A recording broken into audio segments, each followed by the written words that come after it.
Hello, everyone. Welcome to the FTX Podcast. Really glad to have here with me today a co-host, Zane Tackett, and our guest, Roger Ver. Welcome, Roger. Thanks, Tristan. It's great to have you on. And, for the listeners, I know everyone must know who you are in the crypto space, but would you mind giving an introduction? Yeah, hopefully we're attracting new people to the crypto space, actually, and hopefully they have, no idea who I am at all, and we want to attract, everybody in the world to this. So for those that don't know, I was the first person in the world to start investing in this ecosystem. I've been involved almost 10 years full-time now, back when the ecosystem was only Bitcoin, whereas now we've seen that to expand to, Ethereum and Bitcoin Cash and a zillion other coins out there as well. So it's fantastic to see just how much the ecosystem has grown up. And there used to only be one single Bitcoin exchange. That was Mt. Gox. I'm sure there's lots of people involved today that haven't even heard of Mt. Gox at this point. So it's great to see FTX and others picking up the slack where Mt. Gox left off. Thanks. And to go back in time then, how did you even get started in the crypto space? What caught your interest? How did you fall down the rabbit hole?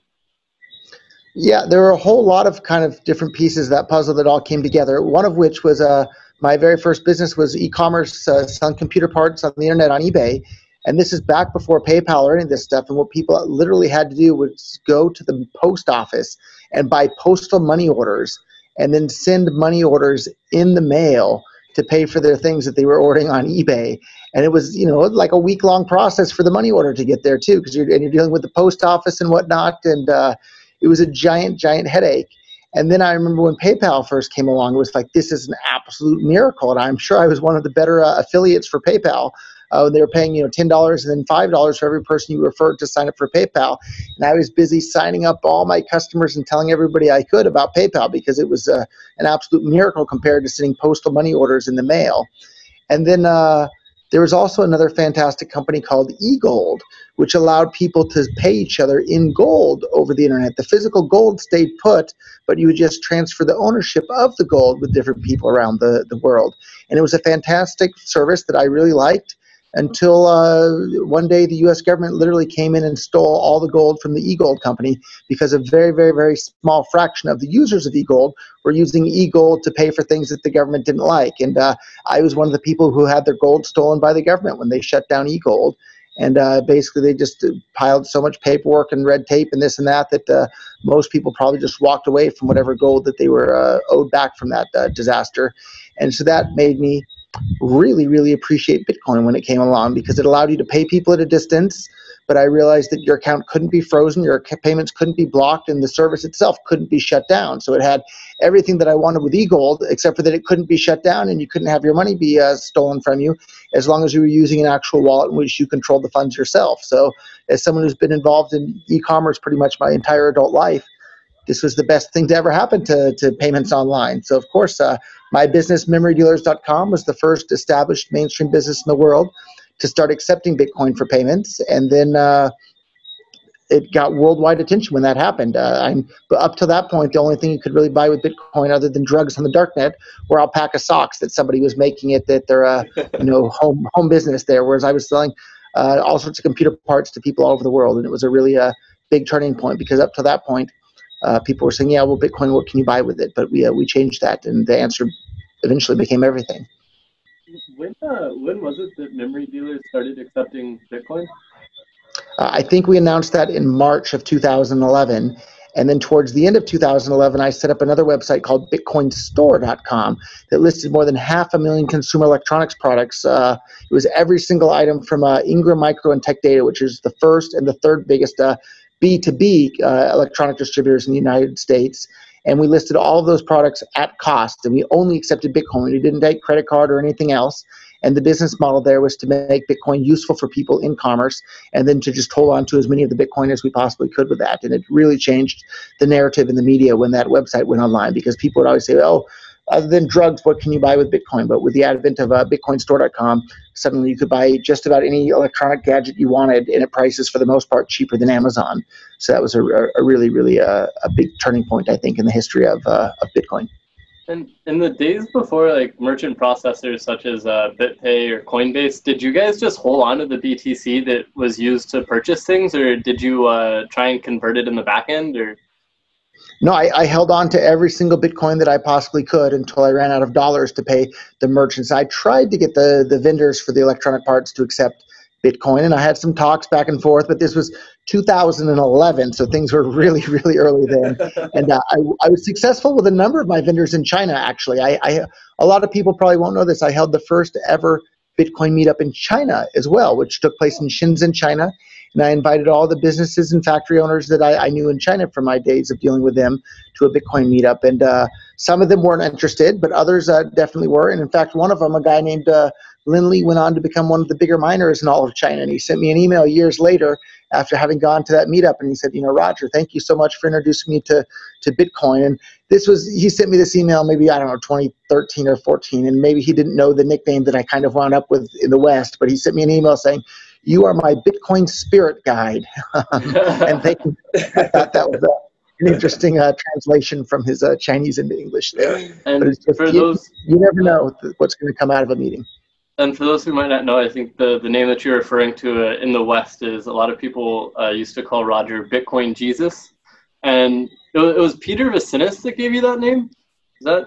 Yeah, so I first remember it being Peter Vassinis, but another early Bitcoiner that only really old-time people remember is another guy named Bruce Wagner, who had the Bitcoin show on YouTube. He claims he's the one who gave me that name, and at this point I don't remember because it's been almost a decade at this point. So I think it was one of those two, or maybe both of them separately and around the same time. But I certainly didn't choose that name for myself, and things didn't work out so well for the original Jesus either. So. Did you have long hair, or were you just a complete evangelist? Yeah, the story that I've told and what I remember, and memories fade, and maybe it's not entirely accurate, but I'm sure at least part of it is accurate, is I was at a barbecue with a bunch of the founders of a company called Coin. Back then, all the names had Coin or Bit in the name. This one was Coin something or other. And I apologize, the exact name is slipping me. But anyhow, there was a barbecue there with the founders, and then all the kids from the neighboring house came over. So there were a bunch of high school kids that came over. And this is, again, maybe 2011 or 2012. And I was busy telling all the high school kids all about Bitcoin and how you can send money and you don't have to be 18 to open a bank account. It just works for everybody, regardless of the age or anything at all like that. And they were all just enthralled by this. And there were maybe, a dozen or 20 kids around me in a big circle. And I remember, I think it was Peter Vassinis, he looked over to me and all the kids were excited, saying, "We're going to go out and buy more. We're going to go buy Bitcoin tomorrow." And I was giving them all some for free. And I think Peter said, "Roger, it's like you're a Bitcoin Jesus and you have all your disciples around you," because all the high school kids were so excited about it. So that's part of what I remember. Well, over the years, how much Bitcoin would you guess you've given away to to people that are just getting started? Probably coming up towards the 10,000 mark, not $10,000, but 10,000 Bitcoin. I'm sure it's in the thousands. So one of the very first things I did on my Facebook page, I said, anybody out there that's interested in this, download the wallet, post your address. And I think I was giving everybody that I knew at least a whole Bitcoin early on. And this is when they were a couple bucks each. But I just did everything I could to spread it to everybody everywhere all the time. And that was part of the original seeding of Bitcoin to the world. It was, hey, use this. If you start using it as money and this thing takes off, it could really go up and make you a lot of money personally and bring more economic freedom to the world, which is like, 2 for 1. What's better than earning money personally and bring more economic freedom to the world as well? It's just a fantastic combination. And during this time when you had the e-commerce set up with Bitcoin, you were starting to accumulate Bitcoin, was your progression from purely the payment standpoint, or how did that kind of evolve going forward from the e-commerce setup? So the first step was to buy some Bitcoin. The next step was to invest in different businesses to make Bitcoin usable for people to use in commerce. So BitPay, for example, was one of my first investments. And a number of different, Purse.io is another one that I'm a big fan of because you can save money on Amazon with it. Now suddenly, people that aren't philosophically a libertarian or hard money fan or this and that, you just tell them you can save 10 or 20% on Amazon. Boom, they want to sign up. They love it. So I basically invested in the entire first generation of Bitcoin businesses. And back then they were Bitcoin businesses. They weren't cryptocurrency businesses. There was only Bitcoin. And the traditional VCs hadn't really started looking at the space yet. And I remember one of the very first times a traditional VC reached out to me. It was Barry Silbert, that everybody knows now, but he reached out to me maybe in 2013-ish, I would guess, and he was starting to look at the space. And I had a really wonderful call with him from Tokyo, Japan, to him himself in New York. And I remember it was a really exciting moment for me because I've been shouting about Bitcoin to everybody for years at this point. And now suddenly somebody coming from the much more traditional financial space was interested in reaching out and wanting to learn more.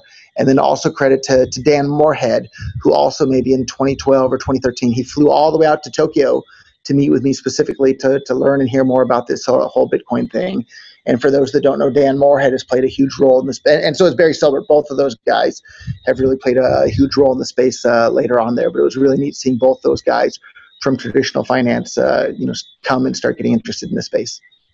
And how would you say being an investor in this space has changed? Like an investor in companies specifically, when you invested in BitPay, I can't imagine how much smaller it was than it is now. And Kraken and, many of the other companies that you were an early investor in. Yeah, most of the investing I did was like angel or seed stage investing.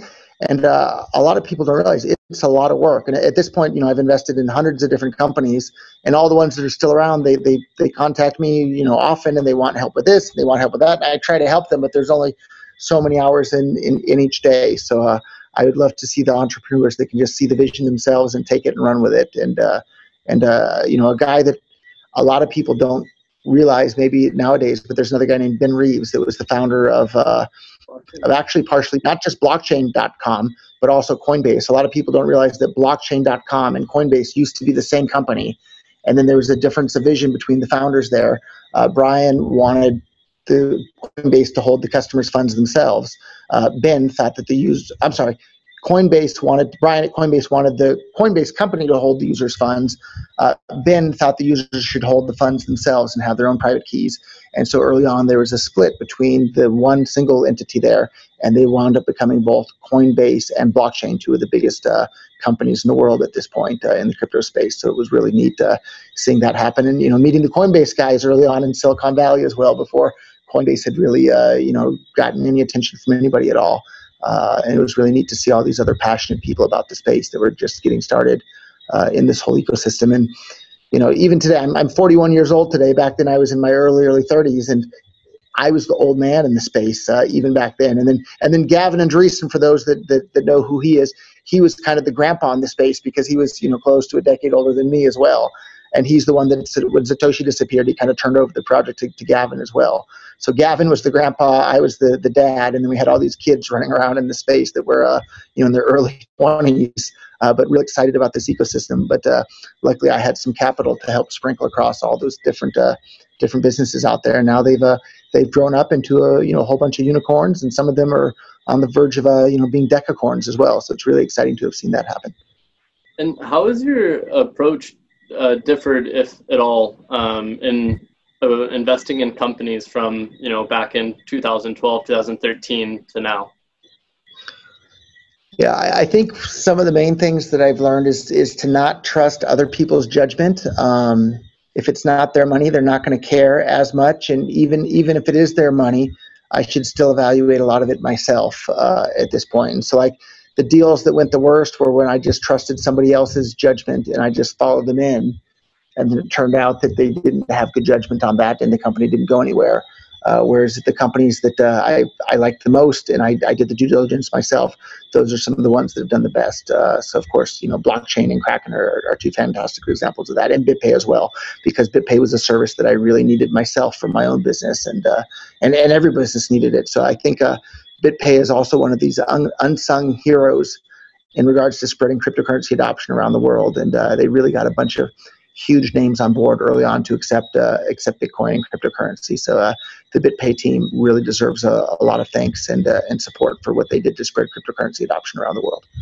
Yeah, I mean, a lot of people might not remember Jeff Garzik. BitPay was the first company to employ a core dev in Jeff Garzik, and they also released a ton of open source projects, Insight and BitPay Wallet, Copay, and all kinds of tons of stuff that's still used to this very day. Yeah, if you look at just about all the different altcoin explorers, So any of these Bitcoin-based altcoins that have a block explorer, almost all of those are based off of BitPay's open source work with their Insight stuff. So special thanks to the BitPay guys for just being so amazing on so many levels. They've really done an amazing job.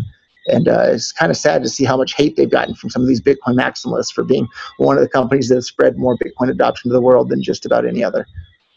Yeah. At what point, Roger, did you transition from this e-commerce focus to more being kind of a mentor in the Bitcoin space and investor in some of these companies? I think I see those as one and the same there. I'm still focused on the e-commerce space. And for me, the entire allure of cryptocurrencies is peer-to-peer payments worldwide for everybody that aren't censorable. That's what still has me so excited. And those are the types of companies that I'm busy trying to invest in. So example of another one of the businesses that I invested in recently is Memo.cash, which is kind of one of these peer-to-peer exchanges for tokens. You can make your own token on the Bitcoin Cash blockchain, and then you can set a price and sell it via atomic swaps to anybody anywhere in the world. And so that's another really useful tool. And today I think a lot of people view me as just the Bitcoin Cash guy, but I'm not. I was literally the second person in the world involved in forming Ripple, right? So Jed McCaleb came up with the idea, and I said, okay, I'll pay for you to make it. So, and then it was off to the races from there. And a number of other coins out there as well. I helped, get off the ground and get started. And I'm a fan of anything that works to enable people to have more control over their own money. And I'm excited about Bitcoin Cash because it gives an awesome user experience today.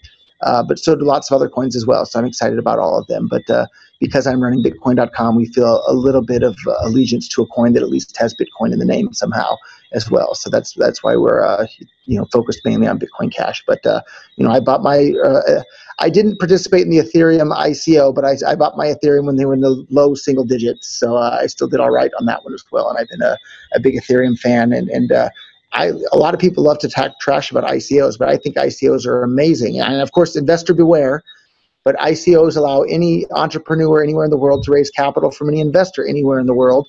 And there's nothing that governments can do to stop it on chain. Like that's a really, really powerful, fantastic tool to enable the more effective, allocation of resources to build new, amazing things for the world. One example of that, another company that I've now invested in later, is a company called Go Crypto.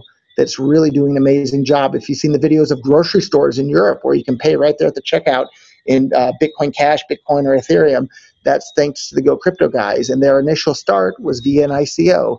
And they've now raised millions of additional dollars from traditional VC companies and myself as well. But their initial start was as an ICO. And there's lots of projects out there that got their start as ICOs. Lots of them failed, but lots of them are busy growing into what could potentially become worldwide important companies to drive adoption to the world. Do you think we'll see another ICO boom similar to 2017, or do you think it'll be kind of a different flavor? Like we've kind of seen a transition to IEOs, and now a lot of the IDOs and releasing them through yield farming and whatnot. Do you think we'll see a reversion back to the just traditional ICO, put money in, get tokens back? Maybe. I think these things are all kind of cousins, right? So an initial exchange offering and an initial coin offering are kind of related. The thing that I think a lot of people don't realize is available yet is there's this awesome tool we built over at mint.bitcoin.com. It's all open source. You can make your own token in like 15 seconds. You can send the token around anywhere in the world basically instantly, basically for free. But the really cool part is the next step there. Once the tokens are around and whoever owns the tokens, you can send on-chain dividend payments to those token holders because every token just sits in an address. You can scan the blockchain to see which addresses have the tokens, and then you can send your dividend payments out. And so since Tether is already on Bitcoin Cash, the dividend payments can be in Tether, the dividend payments can be in Bitcoin Cash, or any other token on the Bitcoin Cash network. And so where I think this gets really, really interesting is that imagine, it can be a normal company, or it could be something like the Silk Road. Imagine if the Silk Road had an IPO, sold tokens, and then they could pay on-chain dividend payments to all the token holders for the Silk Road every single month and share their profits. And imagine that. Maybe if they'd done an airdrop to every Bitcoin holder in the world, and gave them some equity in the Silk Road, then all the police and all the people that are out there, they'd have a lot less of an incentive to go and track down and shut down the whole thing because all of them have an ownership stake in it, right? And so it would be really, really interesting. And so now, for the first time in the world, And I'm not aware of any other blockchains that have this ability. Maybe some other ones do, but I don't think ETH can do this. I'm not aware of any other ones that can. You can have illegal IPOs and then pay dividend payments to all your stockholders anywhere in the world. So now anybody can have an IPO and nobody can stop it. You can pay the shareholders. They can trade the shares, which are the tokens, anywhere in the world. Like, this is a really, really big deal that I haven't seen anybody do it yet in any sort of big way. But I think somebody somewhere will at some point. And then I think that's going to be another big wave of people having, we saw illegal ICOs and illegal IPOs, and not that I think that those things should have been illegal at all in the first place, but at some point we're going to see, illegal IPOs, and I think that that's a good thing. So. And Roger, you've been on this campaign for so long now, and this cryptocurrency adoption and trying to get people to use it in their everyday life. I'd love to hear kind of what some of the biggest obstacles have been and still are to this moment. I think the biggest obstacle today is the Bitcoin name recognition around the world. And if I had to go out and promote Bitcoin to somebody today, I would tell them, hey, let me tell you about this new thing called Bitcoin. The transaction fees are, sometimes $3 or $4 or $5, sometimes $50, sometimes as much as $1,000. Sometimes your transaction goes through in about 10 minutes. Sometimes it takes about 2 weeks. Sometimes your transactions can get reversed and not come through after you thought they were coming to you. And there's a bunch of people that'll argue with you about it on Twitter all day and be really rude to you if you disagree with them. You got to give it a try. People would say, forget that. I don't need that in my life. Why would I want to use that at all? And now you have to explain to people, well, Bitcoin kind of sucks for payments, but now there's Bitcoin Cash, or there's Ethereum, or there's Dash, or there's 1,000 different coins you have to research, and you have to know about all of them, and have to know about different wallets, and backing up with the keys for the different wallets. And it's just the hurdle to enter cryptocurrency is much, much higher than it was previously. And all these businesses are like, yeah, I want to start accepting Bitcoin. And you have to tell them, well, if you do that, your users are probably going to have kind of a bad user experience. They're going to be mad about the fees, and it's just plain not a compelling use case at this point. And we've seen the narrative for Bitcoin shift to just buy some and convince everybody else to buy some, and the price will go up in terms of dollars, and you can sell it for more dollars later. That's not an interesting use case for me, or not an interesting proposition at all. But now anybody that starts looking at the cryptocurrency ecosystem, the first thing they hear about is Bitcoin, and they're exposed to that sort of thing. And for me, that's not interesting at all. It's kind of become this asset for rich people to speculate on how to become even richer. I want to build peer-to-peer cash for the world that enables anybody, whether they're rich or not, to be able to participate in a worldwide economy without needing permission from anybody. And when you have to go to somebody that doesn't know anything about the ecosystem and say, well, let me tell you about this cryptocurrency ecosystem, and you've already heard of Bitcoin, but that one's not what you're looking for. You're looking for some other one probably. It's just a much, much more difficult proposition, because the more things you have to tell somebody, the sooner their eyes are going to glaze over, and they're going to say, you know what, forget this. I want to go back and watch The Simpsons or whatever it is they're doing in their life. So what do you think will be the next major kind of driver for adoption in crypto? Yeah, I wish I knew that so I could invest in it already right now. What I will say, or what I do think, is if you just look at all the amazing brain power and time and energy and effort that's going into the DeFi space, I think it has to do with that sort of thing. There's just so much stuff happening. And then in Ethereum particularly, if you go to any of the Ethereum DevCons, wow, what an amazing group of smart, dedicated people, and just a huge, huge, huge amount of brain power in any of those rooms there. It's hard not to be bullish on Ethereum there, and the fantastic amount of attention and brain power that's happening there. And I said it previously, and I'll say it again. I think Ethereum's going to flip BTC at some point in terms of market cap. They already flipped them a long time ago in terms of number of transactions each day. But BTC just plain has a bad user experience for anybody trying to use it for much of anything other than speculation. Ethereum's having its own fee issues at the moment, but at least they want the fees to be low on Bitcoin, whereas if people actually listen to what the core developers on Bitcoin are saying, they want the fees to be high. And it just drives me nuts when I see some of these people on Twitter saying the fees on Bitcoin aren't high right now. So that's great, but well, that's the failure of what the roadmap is for Bitcoin. If the fees are low on Bitcoin, it's a failure of what the developers behind Bitcoin want the situation to be. And I think a lot of people don't realize that. And that's when I really switched my thoughts about Bitcoin, was when I realized that these Bitcoin, quote unquote, core developers want the fees to be high, and they want the fees to go even higher. And then I thought, well, nobody's going to use it if the fees are high. Who wants to use that when there's other lower fee options? So it's been kind of frustrating to see that. But I'm rehashing the scaling civil war that already went on within Bitcoin and was lost by the people that had the vision of Bitcoin being used as a peer-to-peer cash system. So the BTC ticker symbol has the Bitcoin name, but it doesn't have the characteristics that made Bitcoin popular to begin with. Lots of other coins, including Bitcoin Cash, do have those characteristics today. So I'm much more bullish on those than I am BTC at this point. So do you think we'll see kind of an exodus of users towards other chains away from Ethereum as Ethereum starts to run into, kind of the same issues as BTC had, just fees skyrocketing as a result of their adoption and usage? Yeah, I think we already know the answer to that question. We've already seen it happening, right? So we've seen Tron and Cardano and a number of others really starting to pick up a lot of additional transactions because of the congestion on Ethereum. So I hope the Ethereum guys are able to move forward quickly in regards to their scaling solutions. But man, you have to move really quickly or the market passes you by real quickly. And as wonderful as Ethereum is, if it starts having super high fees for every transaction, people are going to look for something else to use, just like they've already done with Bitcoin. Yeah, I tend to agree. Yeah, that makes sense. I mean, I think even just these recent high gas swings just displaced a lot of people and made them really displeased with the network. And I'm curious, going back to this high fee thing, I'd like to know kind of, was going the hard fork path a hard decision for you? Did you have to really sit and mull it over, or did it just occur to you that this is what was right and you had to go with? So a lot of people today, they think I'm the creator of Bitcoin Cash, although previously lots of people thought I was the creator of Bitcoin as well. But the reality is I had absolutely nothing to do with the creation of Bitcoin or Bitcoin Cash.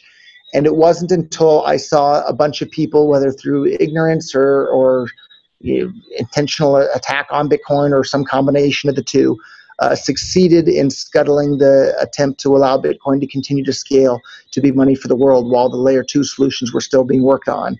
And so there was this thing called the SegWit 2x agreement where you were supposed to implement SegWit that a certain group of people claimed solved all Bitcoin scaling problems immediately. The more knowledgeable people knew that that wasn't the case, and history has proved us right because Bitcoin now has SegWit and has lots of scaling issues still. And the other part of that agreement was 2x, meaning they were going to increase the block size from 1 megabyte to 2 megabytes. And in any sane world, both of those things would have been implemented at the same time. But somehow the agreement that I wasn't there for and wasn't a part of either directly, the agreement came to where SegWit would happen first, and then the 2x part would happen second. And so SegWit happened, and then as soon as SegWit was live on the network, all hell broke loose, and all these accounts and all these people that were silent as SegWit was being activated, and they weren't complaining about the SegWit 2x agreement whatsoever. Suddenly they all came out of the woodwork saying no to 2x, and we're never ever going to allow Bitcoin to have twice as much capacity to serve twice as many people around the world by increasing the block size from 1 megabyte to 2 megabyte. No, no, no, no, no. And they managed to saber rattle so much and create so much noise on Twitter and social media, and literally they attacked every single person's email address that they could find at Bitcoin.com and flooded our email addresses with tens of thousands of spam messages. They did that to other companies too. They were DDoSing nodes. They were just really engaging in all sorts of crazy, inappropriate, and oftentimes illegal behavior. And in this case, stuff that probably should be illegal, unlike IPOs and things like that, or ICOs. And I hope they leave John McAfee alone as well. On another side note, but all of this happened, and basically they scared the other businesses away from doing the 2x part of Bitcoin. And I announced, excuse me, a bug flew right into my mouth. I announced in advance that if the 2x part didn't go through, Bitcoin's a dead man walking project. It's a doomed project. There's no way it can scale to be money for the world with a 1 megabyte block size limit. So I would look to focus on something else. And the coin at that time that seemed to be the best choice was Bitcoin Cash. And I think it's still one of the very best choices to this very day. So at that point, myself, as the first person in the entire world to have invested in this ecosystem, and the owner of Bitcoin.com, broke my heart. But how could I possibly promote the thing that everybody was calling Bitcoin anymore? It had zero chance of becoming, peer-to-peer electronic cash for the world. So I focused all of my time and effort and money and resources and Bitcoin.com on promoting Bitcoin Cash. And that's where we are today. And do you think if SegWit 2x would have gone live, do you think there would have been another hard fork, either from the small block side forking to maintain small blocks, or from the big block side forking to maintain a non-SegWit chain? Or do you think that would have kind of united the community and kind of fixed issues for going forward? Yeah, fantastic question, Zane. And we to this very day, we don't really know because it didn't wind up happening. And either of those things or both of those things could have happened. So we really don't know. I suppose my guess is that I think Bitcoin just would have continued as the big blockchain. There wasn't much economic support or that many businesses that cared about the 1x SegWit part there. But I have a little bit of a biased view because I was clearly on the big block side of that. But I guess a little tiny piece of the history on that is worthwhile too, because there was this debate happening within Bitcoin over, limiting the block size or allowing the blocks to become bigger. And if you read the original Bitcoin.org website, which is still available through the Internet Archive time machine there, or Wayback Machine, you can see very, very clearly it spells out how Bitcoin was going to scale by allowing the blocks to become bigger. But I was open to the idea that maybe there was some technical reason why we shouldn't allow the blocks to become bigger. And so I was silent in regards to the debate. And I was just listening and absorbing the arguments and trying to learn as much as I could about all of it. And then when I saw the small block proponents start actively censoring the big block proponents and deleting their posts and banning them from the main discussion platforms, well, that was all I needed to know in regards to the scaling debate. Strong arguments don't require censorship to win out. And when the small blockers resorted to not just a little bit of censorship, but massive censorship on a wide scale, that was all I needed to know in regards to the scaling debate. And that's when I decided to start speaking up in favor of what I already thought was the right path, in favor of bigger blocks. But when the censorship started, well, that of course that's the right path, because if small blocks were the right path, they wouldn't need censorship to support their position, which is exactly what they still have going to this very day. A lot of people don't realize it, but our Bitcoin at one point had more talk about Bitcoin than every single other website in the world combined, and it's still one of the most popular discussion venues for that, and it's still completely censored to this very day in regards to on-chain scaling for Bitcoin. One other question, kind of going a little bit back further into history. People like Thamos, Thamos was one of the very early people in Bitcoin. Like Satoshi gave the alert keys to him, Gavin, and then Satoshi held one. Were you close with, many of the people from the small block side way back in the day before there was the scaling debate? People like Peter Todd and Thamos, Greg. No, the short answer, I was close with Gavin Andreessen from the early days. I got my first Bitcoin ever from his faucet. And I heard about Bitcoin because of Gavin Andreessen. He called in to a show called Free Talk Live, which is a libertarian radio show that I was a big avid listener of, and told them all about Bitcoin. And that's where I heard about it as well, was when Gavin went on that show. Peter Todd, I met for the first time when he showed up at Anarchapulco, which is an anarcho-capitalist conference held in Mexico every year. And I thought it was kind of strange because he never came again to that too. And so a lot of people don't know, this isn't conspiracy theory. It's openly admitted.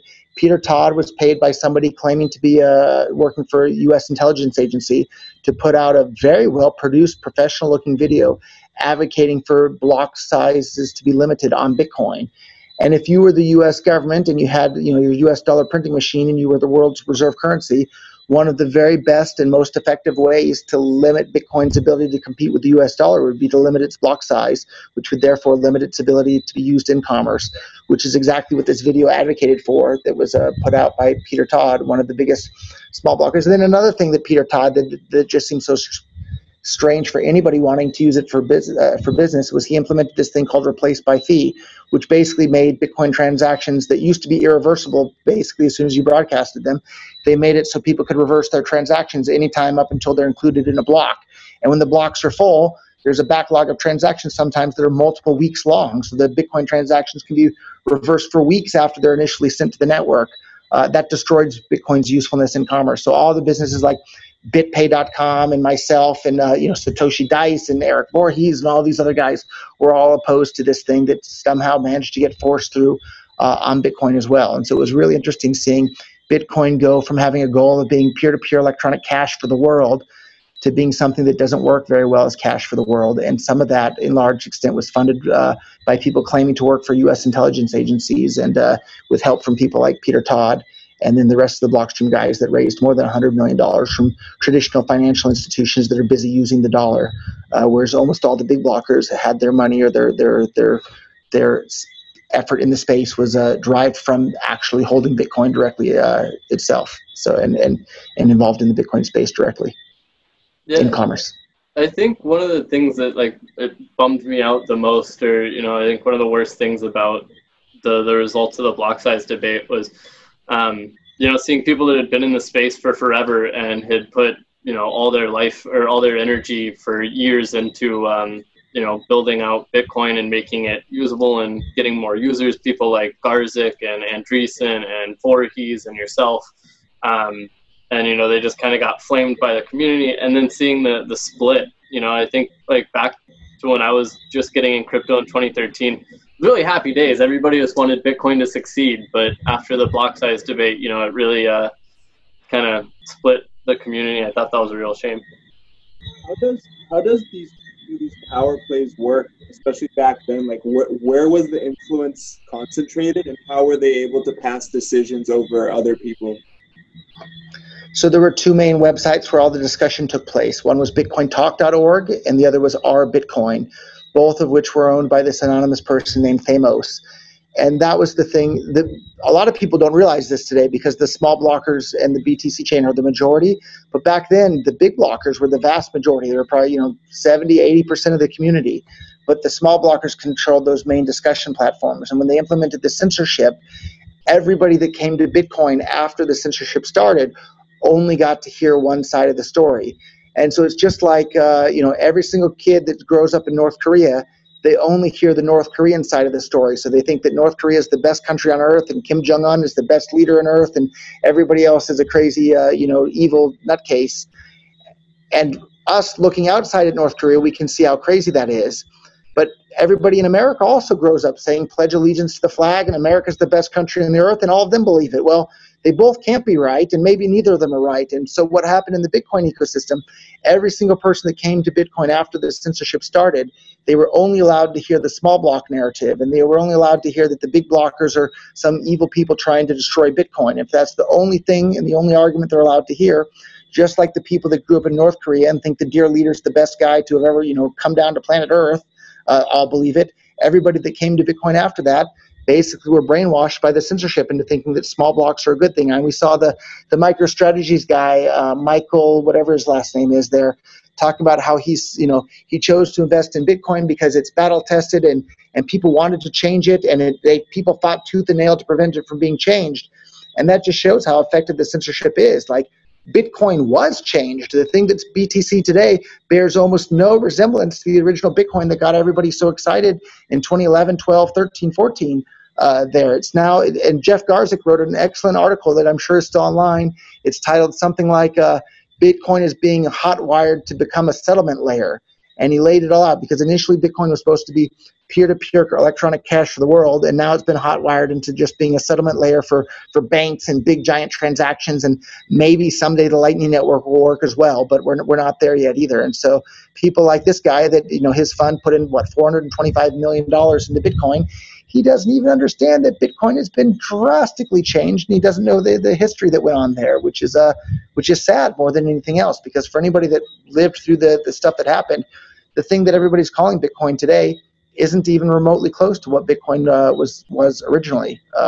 It's now just a settlement layer for large transactions or large institutions, where initially it was supposed to be peer-to-peer cash for the world.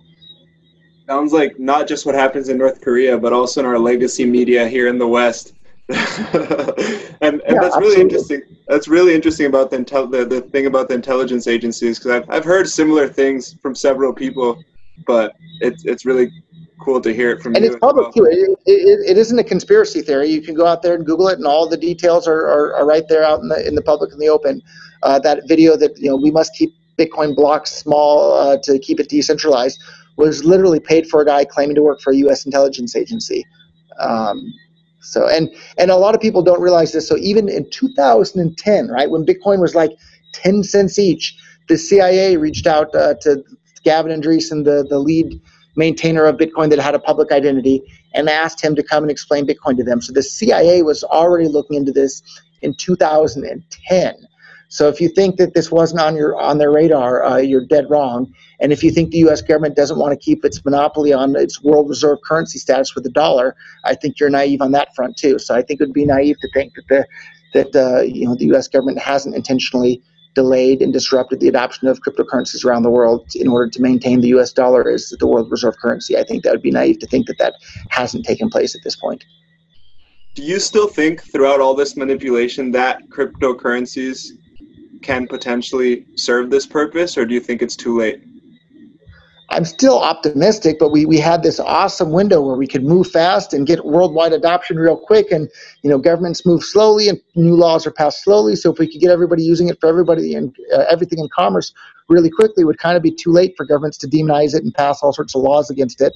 But that window is kind of closed, and it's going to be more of an uphill battle at this point. And there's literally, a form on every single IRS form for Americans now where you have to disclose to them whether or not you've used any cryptocurrency at all. Imagine if we had already gotten everybody using it for their paychecks and payroll and paying for things before the IRS even had a chance to update their IRS forms. And it would have been a much better position to be in than the one we are today. And the adoption of cryptocurrency around the world was literally, delayed by at least half a decade, if not more, because of the stupid civil war that went on within Bitcoin that was fueled by the censorship. And you spend a good bit of your time in Japan, right, Roger? I've spent a lot of time in Japan. Yeah, that's right. So how would you compare the way that Japan is kind of taken up Bitcoin? Like now when you go to Roppongi, you see the big Bitcoin ad all over the place. How would you compare that with the way you've seen it grow and kind of happen in the States?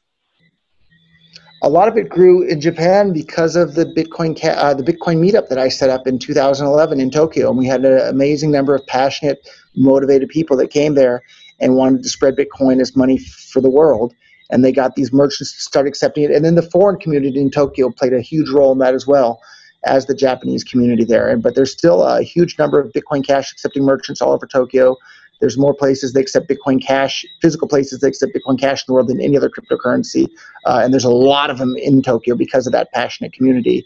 But Japanese also have a long history of trading Forex. And it's a very common thing for Japanese housewives to trade Forex, believe it or not. So now they can trade, the equivalent of Forex with their cryptocurrency stuff. It's not something that's so weird for them, but they view it more as just a thing that they can speculatively trade on rather than something they're going to go and buy their groceries with. But the foreigners or the people doing the digital nomad stuff, they love cryptocurrency that's usable as cash because it's fantastic. You don't even need to open a local bank account. You can do everything with your cryptocurrency wallet. That's pretty awesome. This is a total apart from the crypto conversation, but since you guys are both huge jiu-jitsu guys, and I know a few other people in the crypto industry are as well, I'm curious, when did you get super involved with that? When did it become something that you did often? It's been more than a decade now. So I was living in Japan and started to get a little bit bigger around the midsection and didn't want to become the stereotypical fat American. And so I needed some exercise, and I'd watched all the early UFCs and knew that Brazilian Jiu-Jitsu was an incredibly effective martial art, and I had wrestled when I was younger as well. So I started Jiu-Jitsu and just fell in love with it, the complexity and the depth of the different movements and positions. It's just, it can be a lifelong journey of learning new things. In fact, I had a number of really fantastic guys here training me recently, top-notch competitors, and I really learned some interesting new moves even in the last week that I can't wait to get to use in some tournaments on the mat there. My game is getting better and better year by year. And Zane and I have had the opportunity to roll together numerous times, and I loved rolling with Zane. And Zane, I think, won the junior or kids division at Blue Belt quite a long time ago, which for people that haven't done jiu-jitsu, that's a huge accomplishment as well. Zane really has a lot of technique there as well. I outweigh him by quite a bit, but Zane has a lot of technique on the mat. It's really impressive. You can still kick my ass despite the size. Like, the size is not the deciding factor there. Yeah, those 10 years definitely show. You're solid at rolling. We'll try and get you guys together again to spar it out. See how it goes. What would be fun, and I don't know, maybe there's a charity match to be had or people can bet with cryptocurrency, but I understand that Ashton Kutcher, who is another big investor in the cryptocurrency space. I understand he's also a jiu-jitsu brown belt. And so that's where I am. I think that would be a fun charity match to have at some point. So I'm not calling him out, but if he's ever interested, I'm totally up for that. Roger here calls out Ashton Kutcher. That would be a fun one as well. Way better than that Logan Paul bullshit fights. Way rather see that. Let's make it happen. If you need, FTX can be a sponsor. I'm committing. We're committing already. So, and actually, that's one thing that I haven't seen happen yet, though. But somebody really needs to build like a decentralized sports betting platform where people can bet on UFC fights or jiu-jitsu matches or any of those sorts of things where there's no trusted third party to act as the custodian. So maybe one of these Oracle companies can go and figure out how to make all that happen, because people would love being able to bet on the next Conor McGregor fight or anything like that without having to worry about the government coming in and seizing all the funds or disrupting the bets in some way. And I think it'd actually be quite easy to do with the DEX. You just have like the binary outcome, kind of like we have the election markets right now, where you can, if Trump wins, it settles at 1. If he loses, it settles at 0. I think it'd be pretty easy to do that on a decentralized exchange as well. And some animal I heard spooked me a little bit. Even from I would love to see that happen. And if you're somebody that's trying to build a decentralized sports betting website and you're looking for some investment, contact me. I'd be more than happy to help explore that and maybe get that started. I'll direct some people your way, because now with Serum, as soon as we get some of these oracles built with the speed and throughput Solana has, we can pretty much have arbitrary markets, and some of those could be just nuanced sports betting sites. So that could be interesting. Fantastic. I'd love to see that. Roger has a question for you to kind of start wrapping up here. I guess my last question to you is, you've been in the space for a long, long time. You know what works, what doesn't seem to work. I'd love for a message you could leave with people that want to build in the space on what could be valuable and why it's worth building in this space. Yeah, anything that empowers individuals to have more control of their own money is a good thing for the entire world. It's a good thing for that individual, and it's a good thing for the entire world's economy, because everything, like no man is an island all by themselves. Every single thing you have had millions of people come together and cooperate to produce that thing. And if you're not convinced, everybody should spend a few minutes to read a wonderful essay called iPencil, or you can find a YouTube animated version of iPencil, and you realize that literally everything, from even a pencil, there's not a single human being that knows how to make that. And all these people around the world have to cooperate in order to build everything from a pencil to an iPhone. But the money is what transmits the information as to what goods should be used to produce what other goods.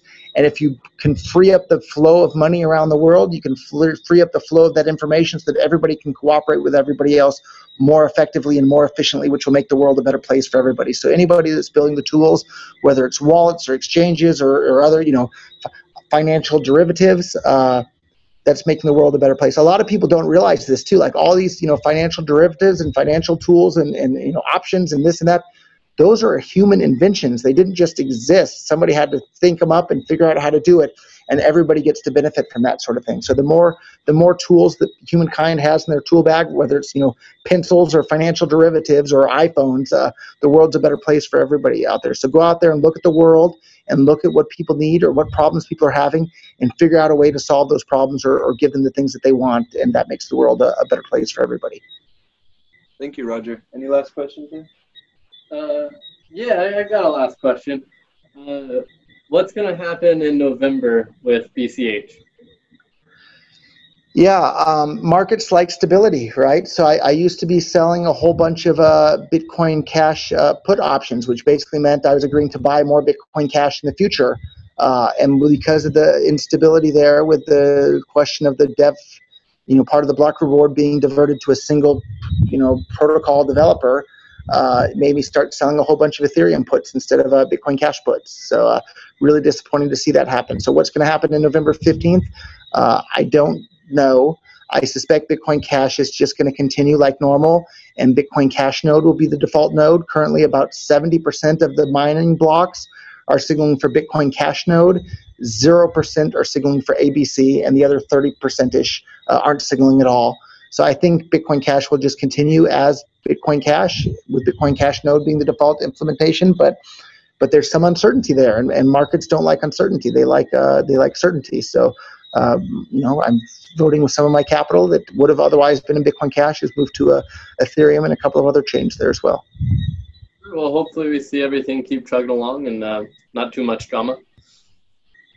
Yeah, that would be my hope as well. And look forward to the worldwide coronavirus lockdown stuff ending, because I think the lockdown has been far more detrimental to the world and the world's economy and to people's health than the virus itself. There's a lot more to life than just escaping death. You need to spend time with your friends and family and doing activities that you enjoy. And if everybody's locked in their house cowering in fear, you can't live life. And we need to make sure everybody has a life worth living. So I'd love to see the economic lockdown come to an end as well. Oh, well, when everything's lifted, it would be great to hang out, do some jiu-jitsu or something sometime. I'd absolutely love that as well. And I'll send you some photos of the jiu-jitsu place we have set up here as well. You'd love it. Yeah, I'd love to take a look. All right, Roger. Thanks so much for coming on, man. We appreciate your time. Thanks, guys. See you the next time.